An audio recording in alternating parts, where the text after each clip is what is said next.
नमस्कार दोस्तों और स्वागत है आप सभी का आज के नए वीडियो लेक्चर में। और आज के वीडियो लेक्चर में हम बात करने जा रहे हैं छंद के बारे में। इससे पहले वीडियो लेक्चर में हमने बात की थी रस के बारे में। आज के टॉपिक में हम छंद पढ़ने जा रहे हैं। चलिए समझते हैं। छंद के अंग। छंद के जो अंग हैं उनमें सबसे पहले आता है वर्ण, दूसरा आता है मात्रा, तीसरा है गति, चौथा है यति, पांचवा है तुक, छठा है चरण और सातवां है गण। अब इसको एक एक करके समझने का प्रयास करते हैं। सबसे पहले आया वर्ण। अब वर्ण क्या होता है? वर्ण क्या होता है? किसी शब्द की छोटी से छोटी इकाई को हम वर्ण कहते हैं। ठीक है, क्लियर हो गया। इसके बाद में मात्रा। मात्रा क्या होता है? किसी अक्षर के बाद, किसी वर्ण के बाद जब मात्रा लगती है तो उसकी ध्वनि, जैसे माँ में आ की मात्रा लगी तो माँ देर तक निकलेगा, छोटी ई की मात्रा लगी तो मी और बड़ी ई की मात्रा लगी तो मी। ये अर्थ होता है मात्रा का। इसके बाद में है गति। गति क्या होता है? जब हम किसी काव्य खंड को, किसी काव्य साहित्य को जिस लय के साथ पढ़ते हैं उसकी एक गति होती है, उसी गति को हम गति समझ सकते हैं। यति क्या होता है? यति ये होता है जब किसी छंद के उदाहरण में किसी चरण के बाद कॉमा लगता है। कॉमा को हम अल्प विराम भी कहते हैं, इसको हम यति कह सकते हैं। यति मतलब कॉमा लगा है, अल्प विराम लगा, उसको दूसरी भाषा में यति कहते हैं। तुक क्या होता है?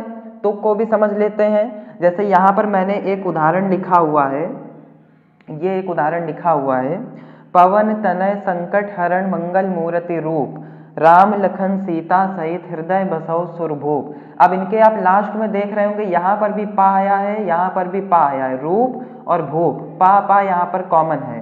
तो यही तुक होता है, जब लास्ट के जो वर्ण है वो कॉमन हो। इसके बाद में चरण क्या होता है? चरण ये होता है, अब जैसे यहाँ पर पवन तनय संकट हरण, अब यहाँ पर कॉमा लगा हुआ है तो ये इतना एक चरण हो गया। इसके बाद में मंगल मूर्ति रूप, ये यहाँ पर दूसरा चरण हो गया। राम लखन सीता सहित, ये तीसरा चरण हो गया। और हृदय बसौ सुरभूप, ये चौथा चरण हो गया। यानी कि इसमें टोटल 4 चरण हैं। यही चरण से आशय कर सकते हैं। गढ़ क्या होता है? गढ़ ये होता है जैसे पवन, पवन, इसमें 3 वर्ण हैं। तनय संकट, पवन तनय संकट हरण, इसमें 3 वर्ण हैं। यही गढ़ होता है जिसमें 3 वर्ण हो, उससे कोई शब्द बने, उसको हम गढ़ कहते हैं। ठीक, ये क्लियर हो गया। इसके बाद में आ जाते हैं मात्रिक छंद में। आप लोगों को बता दें, जो बच्चे बोर्ड की परीक्षा देने जा रहे हैं, किसी भी कॉम्पिटिटिव एग्जाम की तैयारी करने जा रहे हैं, उनका 99% जो छंद का पोर्शन होता है वो मात्रिक छंद से ही पूछा जाता है। जो 99% पोर्शन होता है वो, तो जो लोग कंपटीशन की तैयारी कर रहे हैं वो लोग भी इसको बेहतर तरीके से समझ लें। अब मात्रिक छंद के 3 प्रकार होते हैं। पहला होता है सममात्रिक छंद, दूसरा होता है अर्ध सममात्रिक छंद, तीसरा होता है विषम मात्रिक छंद। अब सममात्रिक छंद क्या होता है? सममात्रिक छंद वो छंद होते हैं जिनमें आने वाली मात्राएं समान हो, उनको हम सममात्रिक छंद कहते हैं। जैसे यहाँ पर देखिए, एक मैंने ट्रिक लिखी हुई है सममात्रिक छंदों को समझने की।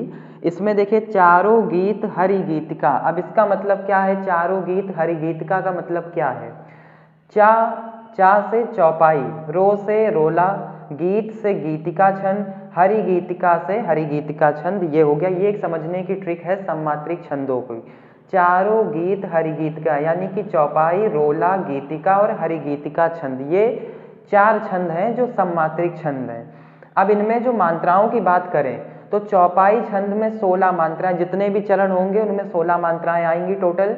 इसके बाद में रोला छंद है, इसमें टोटल 24 मात्राएं आएंगी। इसके बाद में गीतिका छंद है, इसमें 26 मात्राएं टोटल कॉमन है, सम होंगी। और इसके बाद में हरिगीतिका छंद है, इसमें 28 मात्राएं जो हैं वो सम मात्रा होंगी। इसी को हम सममात्रिक छंद कहते हैं, जिसमें सारी मात्राएं समान हों। इसके बाद में हम बात करते हैं अर्ध सममात्रिक छंद की। अर्ध सममात्रिक छंद क्या है? जैसे दोहा। दोहा क्या है? इसमें 13 है और 11 है, यानी कि अब इसमें जितनी भी मात्राएं लिखी हुई हैं, जैसे दोहा छंद है, सोरठा है, बरवय है, उल्लाला है। अब दोहा छंद में इसके पहले और तीसरे चरण में और दूसरे और चौथे चरण में टोटल 4 चरण होते हैं। अर्ध सममात्रिक छंदों के, और ये मैंने ऊपर लिख दिए हैं कि कौन कौन सी चरण में कितनी मात्राएं होती हैं। दोहा छंद के पहले और तीसरे चरण में 13-13 मात्राएं होती हैं, और दोहा के दूसरे और चौथे चरण में 11-11 मात्राएं होती हैं। यही सब में फॉलो कर लेंगे। सोरठा के भी पहले और तीसरे चरण में 11-11 मात्राएं होती हैं, दूसरे और चौथे चरण में 13-13 मात्राएं होती हैं। और सोरठा और दोहा ये दोनों एक दूसरे के अपोजिट होते हैं, यानी कि दोहा का उल्टा सोरठा होता है और सोरठा का उल्टा दोहा होता है। इसके बाद में बरवे छंद है, इसके भी पहले और तीसरे चरण में 12 मात्राएं होती हैं, और दूसरे और चौथे चरण में 7-7 मात्राएं होती हैं। इसके बाद में आपका उल्लाला छंद है, इसके भी पहले और तीसरे चरण में 15-15 मात्राएं, और दूसरे और चौथे चरण में 13-13 मात्राएं होती हैं। ये हो गई आपकी बात अर्ध सममात्रिक छंद की। इसके बाद में विषम मात्रिक छंद की बात करेंगे। इसमें दो होते हैं, पहला होता है कुंडलिया, दूसरा होता है छप्पय। कुंडलिया क्या होता है, दोहा और रोला के मेल से जो छंद बनता है वो कुंडलिया छंद होता है। और छप्पय में क्या होता है, रोला और उल्लाला छंद जब आपस में मिलते हैं तो छप्पय छंद का निर्माण होता है। और इसके बाद में विषम मात्रिक छंद में दो छंद है, पहला है कुंडलिया, दूसरा है छप्पय। और विषम का मतलब ही होता है कि दो चीज़ों से मिलकर बना हुआ। इसमें कुंडलिया में दोहा और रोला आपस में जब मिलते हैं, फिर से बता रहे हैं, दोहा और रोला जब आपस में मिलते हैं तो कुंडलिया छंद बनता है, और रोला और उल्लाला जब आपस में मिलते हैं तो छप्पय छंद बनता है। ये आज के वीडियो लेक्चर में पूरा छंद कवर करने की कोशिश की है मैंने, और आशा करते हैं आप सभी को ये पूरा समझ में आ गया होगा।